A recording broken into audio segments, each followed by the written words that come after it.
Hi, I'm Dr. Polly Watson. Today we're going to talk about weight gain and menopause. And this is such a common concern for women coming into my office. Now, sometimes this is really straightforward when someone is really relying on ultra processed food. They're not eating at home, they're not controlling what they're eating at all. They're kind of living on convenience food. Um, where it gets a lot trickier is when women are, already engaged in a lot of health promoting behaviors. They're already exercising. They're eating a cleaned up diet. They're not drinking empty calories. And they come in and say, look, nothing has changed. I'm still doing what I did 5 years ago, but I'm putting on 2 or 3 pounds every year. And everything that I know how to do to get my weight under control isn't working. And it feels so unsettling because they don't know what else to try. They're already doing all of the things. And then sometimes that's compounded with a lot of frustration when they see that they're investing a lot of time and energy into creating health, and they're surrounded by maybe friends that are not engaged in such health promoting behaviors, and their friends don't seem like they're struggling at all. And oftentimes, these women aren't technically overweight. They're just not at a comfortable weight for themselves. And, they just want their clothes to fit again. And when they bring up this weight concern in the conventional space, maybe to their regular primary care physician or provider, sometimes they're not met with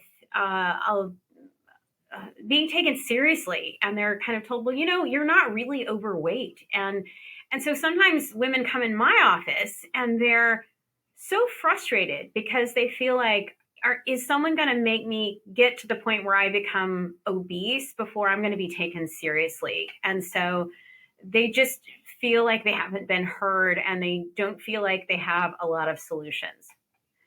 So, we're going to talk today about what is going on in midlife when you're exercising the same, you're eating the same, and yet you're putting on 2, 3 pounds a year and nothing else has changed. What's happening there? And that's what we're going to talk about in part one.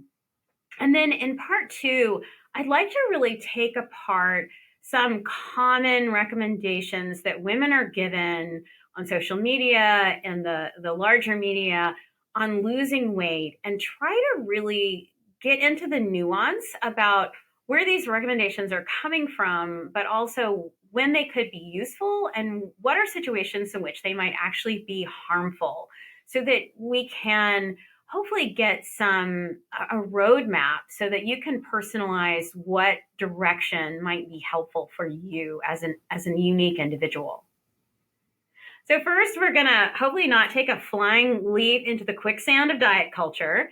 When we talk about weight, I think it's important to pause and be deliberate about our language and our message. So I want to be very clear and say, I don't want my message to women to be that we need to keep restricting and continually take up less space. That is not what I want to convey here.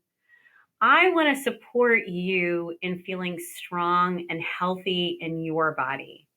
And this can happen even if you can't get into your skinny jeans. We're living in a culture that promotes thinness as health, which is actually not often accurate.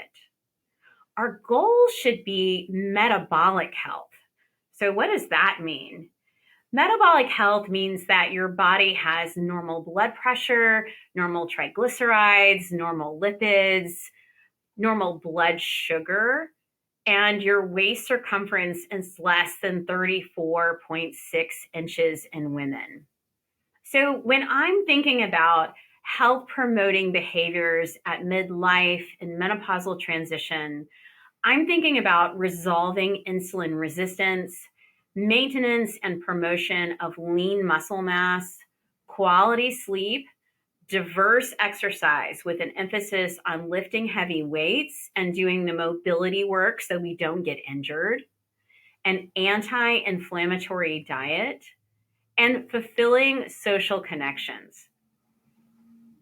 Your strongest and most resilient body may not be your thinnest one.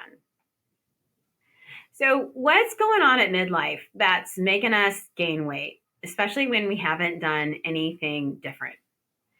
So, as our hormones are changing, even in the perimenopausal time period where estrogen levels can sometimes be too high, sometimes it can be too low, we know that patterns of hormonal change in perimenopause are very different. Not all of us go through it the same way, not all of us go through it over the same amount of time.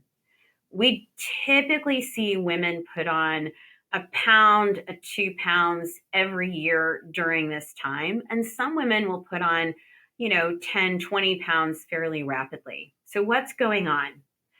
As estrogen levels are changing, particularly as estrogen levels are going down, we become more insulin resistant.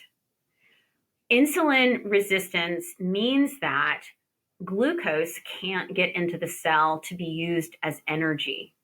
If glucose can't get into the cell to be used, then it's stored as fat. And it's typically stored as fat in our liver. And a lot of times we have a huge upsurge in the incidence of fatty liver or non alcoholic fatty liver. And then we have a lot of deposition of abdominal fat. So I hear a lot in my practice that, my hourglass shape kind of turn into SpongeBob SquarePants. We sort of lose our waist. All of the weight is going to the middle. And unfortunately, kind of more visceral fat or more what we call central adiposity, that more middle belly fat is not as good of a place to store fat for our health, our heart health, and our metabolic health. So all those years that we resented feeling curvy and having bigger thighs and a bigger backside, that's actually a much healthier fat distribution for our heart than having belly fat. So the first thing that's going on is as estrogen levels are changing, there's more insulin resistance. When we can't get glucose in the cell to use as energy, it's stored as fat. It's stored on you typically as belly fat, which is a less healthy fat for us to have. Sleep disruption is another huge reason why midlife women are gaining weight. And we see sleep disruption affect weight at a lot of moments in the reproductive life cycle. So maybe you're familiar with data in the postpartum community, right? After we've had babies, oftentimes it's really hard to lose that pregnancy weight. And in that community, we see that when women are getting 6 hours of sleep or less, it's much more difficult to get off the baby weight. Well, same thing with menopause. Women who are having hot flashes, night sweats, sleep disruption, who are getting less than 6 hours of sleep a night, have a much more difficult time losing weight than women who are getting adequate restorative sleep. And there's kind of a vicious cycle here, right? So not only is sleep disruption promoting weight gain, but weight gain can promote sleep disruption, right? So when people are really struggling with their weight, they may have airway issues, which may cause sleep apnea, which then may cause more sleep disruption, which may also then cause more weight gain. So it's kind of a vicious circle. So sleep is super, super important. And I would say if you're considering a weight loss journey, regulating sleep would probably be the top thing to work on first, because I think it's really hard to exercise and meal plan and do all the other things you need to do when you're exhausted. I think aside from hormonal change, it's also important to think about what's going on socially during this time. So when I'm talking to women about sleep, sometimes it's not what their hormones are doing. Sometimes it's that their partner snores and they're not getting quality sleep because their partner is keeping them awake at night. So if you need to make time for intimacy outside of bedtime and sleep in a separate room from your partner, I encourage you to do whatever works for you to get the sleep that you need. I think another kind of social thing that's going on for a lot of midlife women is that we might be launching children into the world as young adults or older teens. And so some women may have impeccable sleep hygiene and maybe we've got their hormones completely balanced, but they're waiting for that teenager to come in at night, and they can't really go to sleep until they know that their loved one is home safe. And so that's another disruptor. Some women are caregiving for older parents, and maybe that person needs help in the middle of the night. So I think when we think about sleep disruption, they're absolutely correcting hot flashes and night sweats. Absolutely, sleep hygiene is super important. Sleeping in a dark room, but also maybe strategizing to get some help. If you are caregiving, can you split those duties with somebody else? Can you hire some help? Can you and your partner, if you have a partner and you're waiting for a child to come in to make sure they're safe, can you guys strategize so that your sleep is not always the one that's getting disrupted? Related to sleep disruption is certainly stress hormones, right? So when that, let's say in that example of someone who has sleep apnea, their cortisol or their stress hormones are really high. Cortisol promotes insulin resistance, and we're back in this circle of glucose can't get in the cell. It's going to be stored as fat. That's more often belly fat. So stress is a huge factor that is compounded during this time of midlife transition. So we may have more stress just because of, again, we're trying to launch children into the world. We're trying to care for older parents. Maybe we're at points in our career where we have a lot of demands on us. Maybe we haven't really recovered from some social isolation from the pandemic. Um, Maybe just the fact that we're midlife and we're struggling with symptoms, that we're bringing a lot more work home because our working memory is impaired and getting through our workday is that much harder. So a lot of times, again, when we're all when women have kind of grown up in diet culture, the first thing we think about is I need to eat less to lose weight. And that may not be the problem. It may be the first thing you need to do is sleep and work on some active stress management. So you could be eating a kale salad with chicken on it with a olive oil based dressing and doing all the things right. But if you're super stressed out and you just had a fight with your partner, that meal may still be really inflammatory to you if you're in on a high stress state. So stress management is super important to weight loss and overall health in general. As we're transitioning into menopause, estrogen changes also have an effect on muscle mass. So as we age, we are losing muscle mass each year. And as our lean muscle mass goes down, our metabolic rate goes down because muscle burns more energy than fat. So this is one thing that makes me so crazy, is that a lot of times I see women restricting, and they're not eating enough protein. And so they're really promoting loss of lean muscle, which if they do lose weight on that very restrictive plan, they're going to end that plan less metabolically healthy than they started. And they're more likely to gain all the weight back and then some because they have less muscle mass than when they started. So estrogen can help us build muscle. As estrogen levels are going down, even if we supplement with hormone replacement therapy, it's a super important time to focus on protein and focus on lifting heavy weights.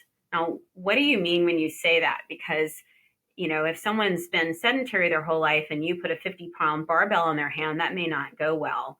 So wherever you're starting from, you might be starting with body weight, and that might be great. You might just be starting with learning how to do a squat, a lunge, and a plank. That might be fantastic, right?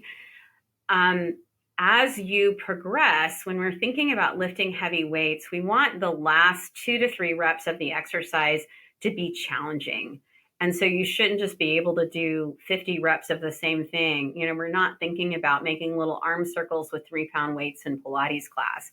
We're thinking about, picking up 10, 15, 20, 25 pounds as we progress and doing fewer repetitions. Maybe you're doing 8 to 12 reps, but finishing the exercise is getting challenging and doing 3 to 4 sets of that. So, and then as that gets easier, then you increase your weight. So we really want to promote building lean muscle, which means lifting heavy weights or even doing body weight exercises and eating adequate amounts of protein. Certainly, changes in the gut microbiome are influenced by how our hormones change. And when estrogen levels are going down, we can see changes in what we call intestinal permeability. I think a lot of people would be more familiar with the term leaky gut. In that context, there's more systemic inflammation. When the body feels inflamed, it's harder for it to lose weight. We also see, and we're still learning about this, so I think this is kind of an evolving topic, but as estrogen levels are going down, gut motility also goes down. So I often think about the gut microbiome as sort of organisms in a stream, right? You don't want to have a little mosquito pond where you have stagnant water and things are sitting there for a long time. You really want the gut to keep on moving. And so if estrogen levels are going down and gut motility is going down, there's an opportunity as things sort of fester in the gut microbiome for dysbiotic or bad bacteria to overgrow. And that again is inflammatory and can affect weight. And then lastly, a lot of times women are given medications that can affect weight. So kind of probably at top of mind for most people is going to be antidepressants, right? As a lot of us are going through this transition, we may be having some more irritability. Maybe we're having more PMS symptoms. Maybe we're having some hot flashes and night sweats, and we're working with a healthcare provider that is maybe not comfortable with hormone replacement therapy. And so they're sort of going back to, okay, well, let's just give the person an antidepressant. And an antidepressant can help with hot flashes and night sweats. The problem is that most midlife women I'm working with and been working with for the last 20 years is that most of us are struggling with our weight, and most of us are not knocking out of the ballpark with libido. And so if I'm going to give someone a drug that is going to affect arousal, orgasmic function, and libido, and also make them gain weight, I need to make sure I have an in-depth conversation with them that the benefits really outweigh the risk for that medication. So many medications will promote weight gain that are given at midlife. And so especially in the context of menopausal symptoms. Of all of these things, insulin resistance is so important.